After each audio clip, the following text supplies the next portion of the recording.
ورحمۃ اللہ تعالی وبرکاتہ۔ لک الحمد یا اللہ والصلاة والسلام علی رسول اللہ، اما بعد، فقال رسول اللہ صلی اللہ علیہ وسلم: کلکم راع وکلکم مسئول عن رعیتہ، او کما قال رسولنا صلی اللہ علیہ وآلہ وسلم۔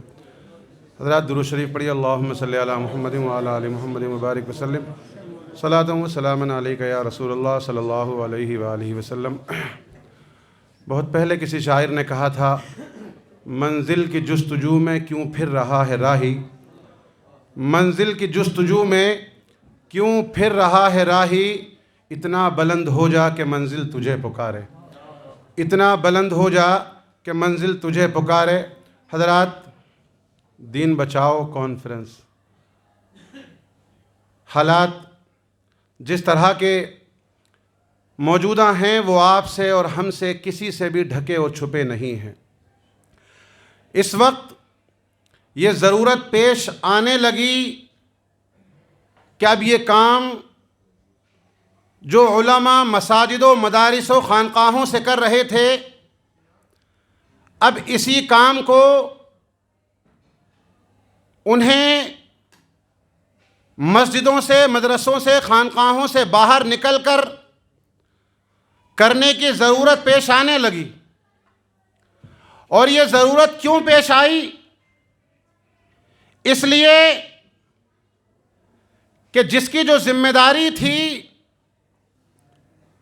اس ذمہ داری کا اس نے خیال رکھنا چھوڑ دیا۔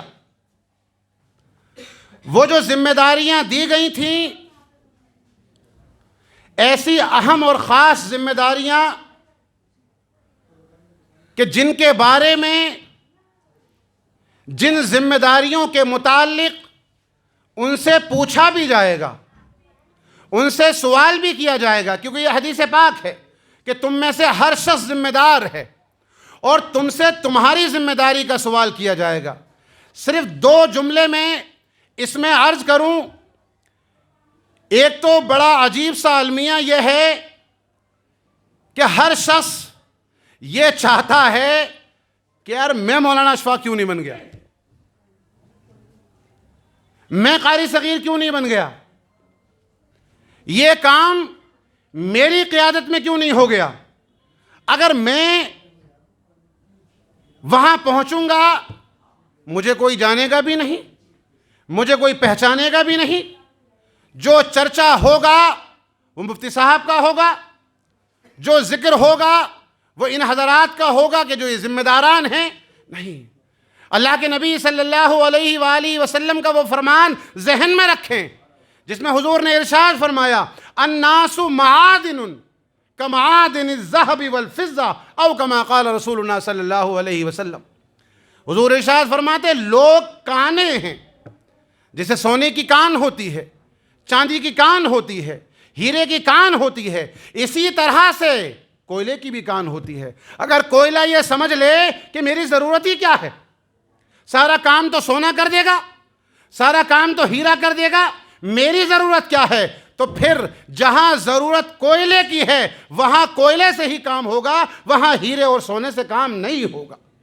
یا تو ہم اپنے اندر اتنی قابلیت پیدا کر لیں، یا تو ہم اپنے اندر اتنی لیاقت پیدا کر لیں کہ یہ کام جو دوسرے کر رہے ہیں یہ ہم اپنے آپ کرنے لگ جائیں، اور اگر نہیں کر پا رہے ہیں تو پھر ہم دوسروں کا ساتھ دینے لگیں، اس لیے کہ کام کرنے والا اور ساتھ دینے والا اس اجر کے اندر، اس جزا کے اندر برابر شامل ہوتے ہیں۔ اس ذہن کو ہمیں صاف کرنا ہوگا۔ اور دوسری بات، جو چند نقطے میرے ذہن میں آئے، ایک تو یہ کہ حالات حاضرہ پر ہم توجہ نہیں دلا پاتے ہیں۔ اللہ کا لاکھ لاکھ احسان ہے کہ ہمارے پاس جمعے کا خوبصورت موقع ہے۔ میں کسی کو یا کسی کی طرف اشارہ نہیں کر رہا ہوں، میں عام طور سے کہہ رہا ہوں، ہمارے جمعوں کا خطبوں کا حال کیا ہے؟ اس طرف ہم نے کبھی توجہ نہیں دی کہ یار یہ ایسا موقع ہے ہمارے پاس، ایسا پلیٹ فارم ہے ہمارے پاس کہ جس کے ذریعے سے ہم اپنی قوم کی بہت اچھی طرح سے اصلاح کر سکتے ہیں۔ اہم جو پیغامات ہیں، اور یاد رکھیں جب ہم قوم کے سامنے کوئی نئی بات پیش کرتے ہیں، قوم ہماری بات سننے کو آتی بھی ہے۔ آپ جلسہ رکھیں، لوگ آپ کے جلسوں میں آتے ہیں، کیوں؟ کیونکہ ان کو پتہ ہے کہ آج دوسرے خطیب آئیں گے، دوسرے مقررین آئیں گے، کچھ نیا سنائیں گے۔ جو ہماری ذمہ داریاں تھیں، ہم نے اپنا وقت پورا کرنا سیکھا کہ بھائی جمعے کا ہمیں آدھا گھنٹہ ملنا ہے، اس میں ہمیں بس یہ بولنا ہے۔ یہ جو ضرورتیں تھیں اس مشن کے اوپر بھی کام کیا گیا، اور الحمدللہ ثم الحمدللہ جتنے دن اس کے اوپر کام ہوا، میں پوری ذمہ داری کے ساتھ کہہ رہا ہوں کہ اس مشن کے اندر میں بھی شامل تھا۔ وہ جو خطبے لکھ کر کے آتے تھے اور ان خطبوں کو بیان کیا جاتا تھا، اس سے بہت بڑا اثر پڑھنا شروع ہو رہا تھا، لیکن نہ جانے کس کی نظر لگ گئی۔ اکثر و بیشتر ہمارے ساتھ یہی ہوتا ہے کہ جب بھی ہم کسی اہم کام کی طرف نکلتے ہیں، ہمیں نہ جانے کس کی نظر لگ جاتی ہے کہ وہ کام وہیں کے وہیں رک جاتا ہے۔ یہ شروعات کی تھی ہمارے مفتی صاحب قبلہ نے اور ان کے رفقا نے، اس کے اوپر غور فکر کیا گیا، تیاریاں کی گئیں، وہ خطبے دیے گئے، اور یہ اس کا اثر پڑنا شروع ہوا بھی۔ تو ایک تو بات جو میرے ذہن میں آئی وہ یہ، دوسری چیز تعلیم۔ تعلیم بہت ہے آج، فرق صرف اتنا ہے کہ تعلیم ہونی کیا چاہیے۔ یا تو ہم لوگ جب بولیں گے تو صرف ایک ہی بات کہ انگلش تعلیم بری ہے، یہ بری ہے، اس میں یہ خرابیاں ہیں، اس میں یہ نقصانات ہیں، ساری کی ساری برائیاں ہم ایک طرف سے گنانا شروع کر دیں گے۔ اور اگر کوئی پوچھ لے مولانا صاحب آپ کا بچہ کون سے اسکول میں پڑھتا ہے یا کون سے مدرسے میں پڑھتا ہے، تو ہم خاموش ہیں، کیونکہ ہمارا بچہ خود اسی اسکول میں جا رہا ہے جس کی ہم برائیاں لے کر کے بیٹھ رہے ہیں۔ تو آپ تعلیم کو برا نہ کہیں، ہم تعلیم کو برا نہ کہیں، جو چیزیں وہاں بری ہیں ہم ان کے اوپر اپنی قوم کو جگانے کی کوشش کریں۔ اسی کے ساتھ تعلیم کا طریقہ بدلیں، تعلیم نہ بدلیں، تعلیم کا طریقہ بدلیں، چاہے مدارس کی تعلیم ہو چاہے اسکولوں کی تعلیم ہو۔ اس کے اوپر میں کوئی تفصیلی گفتگو ابھی نہیں کر رہا ہوں، وہ جب اور موقع آئے گا تفصیلی گفتگو کا تو بہت ساری چیزیں میرے ذہن کے اندر بھی ہیں، آپ حضرات کے ذہن کے اندر بھی ہوں گی۔ جب ہمارا یہ کوئی اس تعلق سے کوئی میٹنگ ہوگی اس موقع پر ہم یہ بات رکھیں گے، لیکن ضرورت ہے کہ ہم تعلیم کے طریقے کو بدلیں۔ اسی کے ساتھ دین کے ساتھ ہم دنیاوی باتوں پر بھی روشنی ڈالیں۔ ہماری جو ایک تقریروں کے خاص عنوان بن گئے، دین کو ہم آگے رکھیں ضروری ہے، لیکن دین کے ساتھ کچھ دنیاوی معاملات پر بھی ہم روشنی ڈالیں، یہ وقت کی ضرورت ہے۔ کیونکہ آپ دین کے فضائل بیان کر رہے ہیں، جو سامنے بیٹھی ہوئی عوام ہے اس کے ذہن میں صرف ایک ہی بات ہے کہ یار اگر سارا دین پڑھ لیا تو بچوں کو کھلائیں گے کیا، ان کی پرورش کیسے کریں گے؟ لہذا دین کے ساتھ دنیاوی معاملات پر بھی ہماری نظر ہونی چاہیے، اور یہ نظر ہماری صرف خاص لوگوں کے درمیان نہیں بلکہ جو ہمارے پاس گفتگو کے یا تحریروں کے جو ذرائع ہوتے ہیں ان کے اندر ہم اس چیز کا اظہار بھی کریں۔ اسی کے ساتھ ایک اہم اور خاص نقطہ یہ بھی ہے کہ بھائی ہم ملک کا قانون بھی اپنے بچوں کے سامنے بیان کریں۔ ملک کا قانون جب ایک عالم دین بیان کرے گا تو اس کا اثر کچھ اور ہوگا۔